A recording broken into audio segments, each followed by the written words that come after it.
नुआपड़ा उपनिर्वाचन प्रचार घड़ी को घोड़ा छुटुवा बेले वरिष्ठ कांग्रेस नेता निरंजन पट्टनायक सीधासलख बीजेपी उपर बर्षिंट। बीजेपी प्रार्थी इमोशनल कार्ड काम देव ना से व्यवसाय पर बीजेपी प्रार्थी होती तेणु नुआपड़ावासी सबू जानी बोली से प्रकाश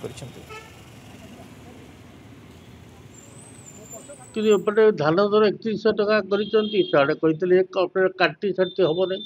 कि काटी साटी जोर हो सबू धान किणवे कहते सबू धान किणिले इे सार दर 5 गुण बढ़ीगला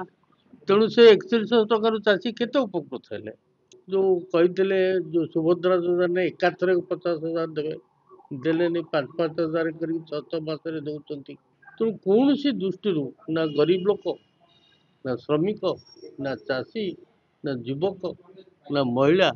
कहीं उपकृत हो ना आउ बीजेपी जी छिड़ा होती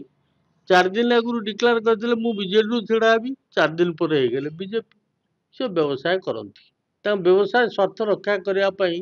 सी बीजेपी सहित सामिल होती तेणु से दृष्टि आमर जी कैंडिडेट निरवच्छिन्न भाव से जनसेवा करुँच लोक मान सागर अच्छा आदिवासी संप्रदाय लोक 40 भाग लोक आदिवासी अच्छा साधारण लोक स्नेह श्रद्धा और समर्थन जनाऊँ से दृष्टि आम आशावादी होचु आम निश्चित भाव में जीतु जदि ढोलकर पुओ जाऊ पुओ को जाऊ पुओ करी जदि प्रकृत बीजेडी था हुए तो सेटा कार्यकारी होता कि जो निज स्वार्थ से जो दल बदल से इमोशन टा केते दूर काम कर कमोशन हो कहीपर बीजेपी जी प्रार्थी है राति अधर दल बदल करके बापा दल को छाड़ी विश्वासघातक कर व्यवसाय स्वार्थ दृष्टि से बीजेपी मिशिंट ये कथाटी जदि लोक मान भीतर प्रवेश कर